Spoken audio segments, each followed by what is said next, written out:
Bonjour et bienvenue sur ma chaîne YouTube. En fait, c'est ici que je partage mon expertise et ma passion sur le logiciel AutoCAD. Une belle façon de vous montrer que ça fait plus de 20 ans que je travaille sur le logiciel, autant en tant que dessinatrice qu'en tant que formatrice, pour vous aider vraiment à optimiser votre méthode de travail sur le logiciel.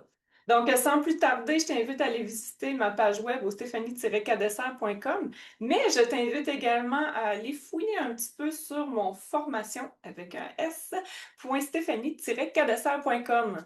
Dans ce dernier, c'est là que tu vas vraiment aller pouvoir découvrir d'autres astuces, autant gratuites que payantes, pour optimiser ta méthode. Aujourd'hui, de quoi on va vraiment parler des options sur AutoCAD. Tu sais, cette fameuse boîte de dialogue qu'on ouvre que très rarement, puis que souvent on se sent perdu, qu'est-ce qu'on fait, où on va, qu'est-ce qu'on peut modifier, qu'est-ce qui peut nous aider. Donc, je vais t'offrir des petites pistes de solutions par rapport à ça, mais aussi comment bien optimiser ton espace de travail sur le logiciel. Et pouvoir aussi également enregistrer ton propre profil. Donc, sans plus tarder, je te partage mon écran. Alors, nous voici dans mon gabarit AutoCAD. En fait, j'attire votre attention parce que là, on va travailler vraiment avec les options qui vont venir mettre des préférences à notre façon de travailler. Donc, j'attire votre attention, entre autres, sur le curseur, sur la couleur, sur aussi les options. Vous savez, le petit plus ici nous permet d'ouvrir notre gabarit de façon exponentielle. Il va toujours ouvrir le gabarit à son même espace. Ensuite de ça, les espaces que l'on retrouve ici, les couleurs que l'on retrouve également dans notre espace de présentation. Donc ça, c'est toutes des choses que l'on peut modifier directement dans les options. Comment accéder aux options? C'est très simple. On peut soit l'écrire option avec un S au clavier, sinon on peut venir le modifier juste ici avec le petit outil qu'on voit là. En appuyant dessus, on peut venir sélectionner option. Évidemment, cette boîte de dialogue-là fait peur à bien des gens, malheureusement, mais c'est une boîte de dialogue qui va vraiment venir nous donner beaucoup d'informations et nous aider. Moi, je fonctionne beaucoup avec les variables de système. Les variables de système, on va venir souvent les retrouver dans cette boîte de dialogue-là. Donc, moi, je vais vraiment survoler certains onglets que je modifie moi-même. Donc, je vais travailler souvent. Première chose, c'est l'onglet File, qui est l'onglet Fichier pour ceux qui travaillent en français. Vous allez avoir le Template Setting, donc les paramètres de gabarit.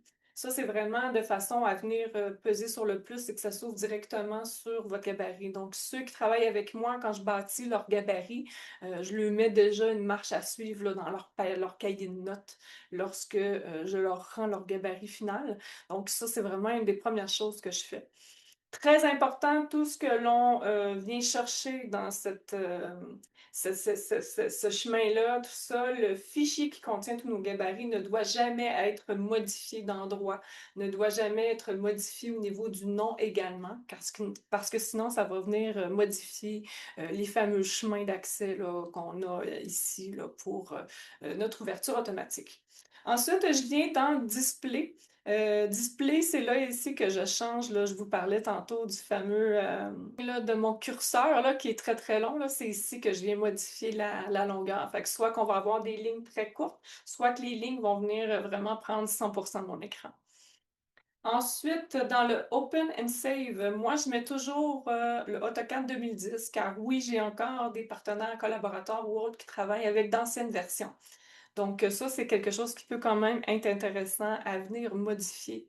Il y a également le Automatic Save. Je ne vous suggère pas de le désélectionner parce que ça peut vous sauver la vie. Évidemment, plus vous travaillez avec un gabarit qui est complet, moins souvent vous allez avoir besoin d'aller fouiner dans les Automatic Save, mais ça vaut quand même la peine et vous pouvez régler également le temps d'automatisation entre chaque save automatique. Ensuite, on vient dans, je regarde mes notes en même temps pour être sûr de rien oublier. Je regarde ensuite le Plot and Publish. Là, vous pouvez venir chercher votre imprimante par défaut. Il y en a plusieurs. Je sais que la plupart d'entre vous vont utiliser le DWG to PDF. Dans le temps, j'utilisais beaucoup le Qt PDF Writer. Maintenant, on dirait que depuis version 2024 ou 2025, ça fonctionne moins bien avec le QPDF. Fait que moi, j'utilise vraiment le PDF High Quality Print. Ensuite, vous venez aussi changer vos plot to file. Donc, c'est l'endroit où est-ce que vos sauvegardes d'impression. Donc, si vous imprimez à l'unité, ce que j'entends par là, c'est qu'on fait plot au clavier puis on imprime un onglet à la fois.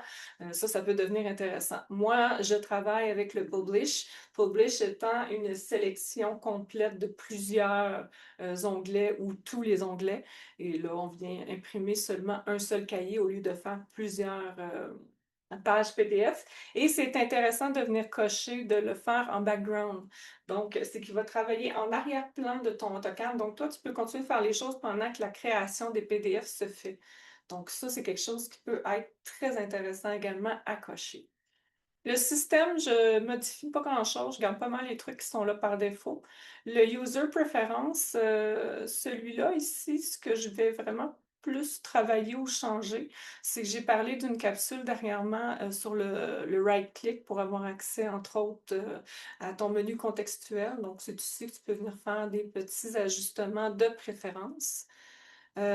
Ensuite, l'onglet Drafting, ben là, c'est ici que tu peux vraiment venir changer tes couleurs, tes différentes couleurs de background, autant au niveau de ton layout que dans ton espace modèle.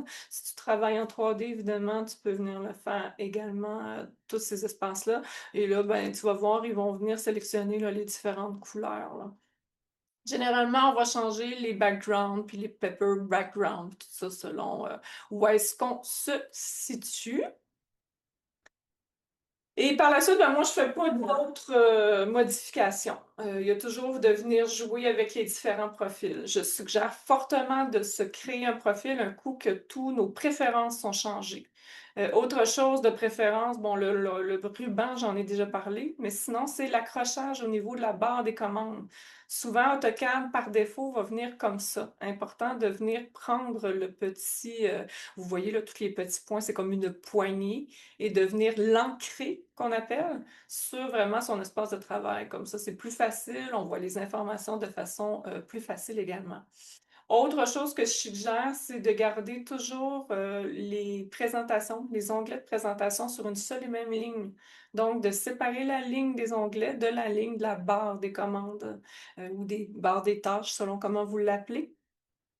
Et pour faire ça, c'est simple de simplement venir peser sur le bouton des hamburgers ici, puis vous allez l'avoir là, soit en dessous ou à la suite de la barre des statuts, là.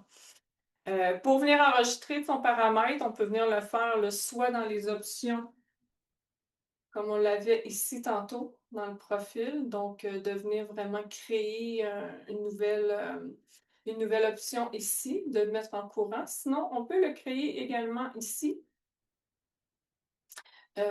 Donc, CV, le courant ici. Donc, c'est vraiment de le modifier, le CV, et l'enregistrer sous le nom de votre entreprise. Alors voilà, évidemment, je fais ça de façon très vite, mais vous pourrez écouter à nouveau parce que je ne veux pas trop étirer la capsule en soi.